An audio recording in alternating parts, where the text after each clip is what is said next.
Kirishima belongs to the Takusagumi, the most powerful Yakuza group in Kanto. A subordinate hands him a picture of Yoshino, his potential fiancé. Kirishima finds her cute and jokes that he wouldn't mind if she turned his life upside down. Meanwhile, Yoshino hears that her family, the Kirigayagumi, the top Yakuza in Kanai, is forming an alliance with the Takusagumi. Both family heads, Gaku and Rinji, pledged brotherhood. Distressed by the engagement rumors, she confronts her grandfather Rinji, who confirms the news, telling her that since she's turning 17 and unlikely to find love on her own, he arranged a match. He assures her that Kirishima is as handsome as his grandfather, Gaku, and they've known each other for years, which is why he approved the engagement. While Rinji believes Yoshino inherited his good looks, Yoshino isn't convinced, given that people either mistake her for a hostess or assume she's divorced with a child. Rinji suggests she visit Tokyo to meet Kirishima and see how she feels. Yoshino reluctantly agrees and heads to the capital, where Kirishima, disguised as a bodyguard, escorts her to the Takusa estate. She is struck by the house's size. Gaku greets her, and Yoshino can't help but fangirl over how handsome he is.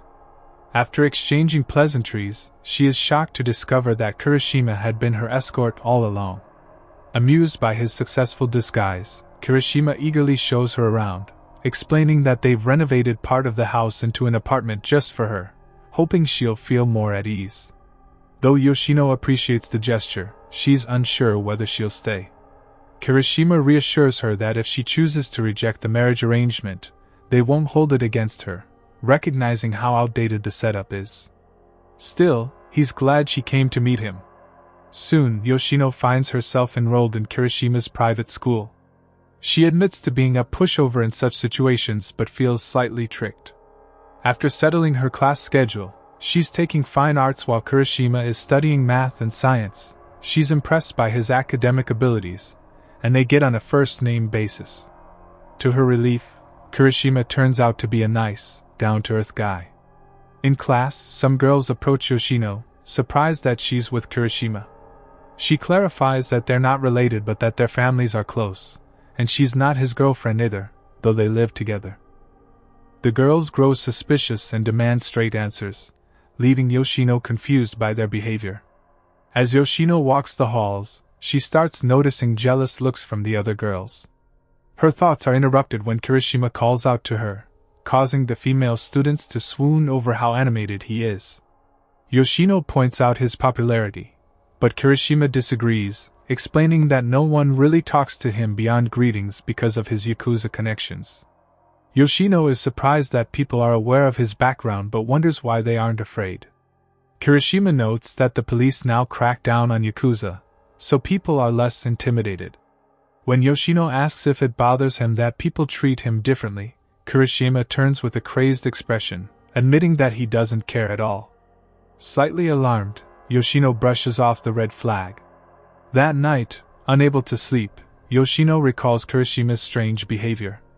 When she goes to get water, she sees him leaving a room with red-stained hands, looking like he'd just been in a ketchup fight.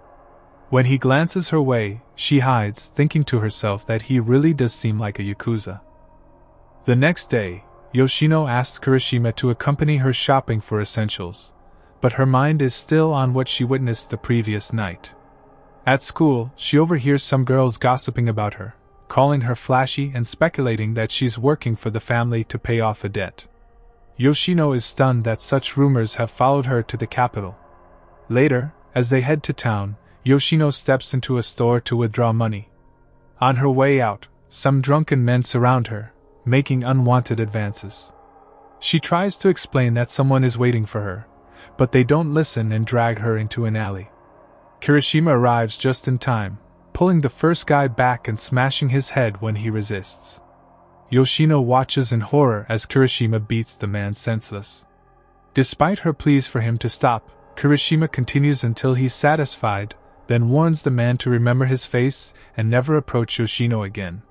He also threatens to eliminate anyone close to him if he seeks revenge. Shaken, Yoshino worries about the injured men, but Kirishima assures her they'll survive the beating. Judging by her reaction, Kirishima realizes Yoshino's never been hit on before, likely because everyone in her hometown knew she was the granddaughter of a Yakuza boss. He advises her to be cautious, as things are different in Tokyo. When she offers to clean him up, Kirishima removes his shirt, revealing his tattoos, which surprises her. As he goes to touch her face, Yoshino instinctively slaps his hand away, then apologizes. Frustrated, Kirishima drops his nice guy act, admitting he had high hopes for her because of her Yakuza background and looks, expecting her to be spoiled, selfish, and ruthless. He confesses that he's bored with her because she's too normal and plain for his taste. Kirishima even suggests that if she wants to stay, she could work as an escort. He hopes to incite a family feud over his treatment of her. Over the next few days, Yoshino distances herself from Kirishima, shocked that such a person exists in their world. She considers returning to Osaka. One day, she finds her locker filled with mud, experiencing bullying for the first time. As she cleans up, she receives a call from her grandfather, who encourages her to stick it out for a year, no matter how bad things get. Renji suggests she should make Kirishima fall in love with her, and then dump him as revenge. Bolstered by her grandfather's words, Yoshino returns to school with a renewed sense of purpose. Kirishima, surprised by her absence, gets a shock when Yoshino storms into his class, throws a bag of cash on the table, and sarcastically claims she sold her kidney in response to his earlier remarks. As she jokes about having to watch her salt intake, she declares that she's staying in Tokyo and doesn't care about his attitude. Yoshino also confronts the girls bullying her, warning them that if they mess with her, she'll drag them down with her. Stunned by her boldness, Kirishima grabs her hand and confesses that he's never felt more alive, realizing he loves her.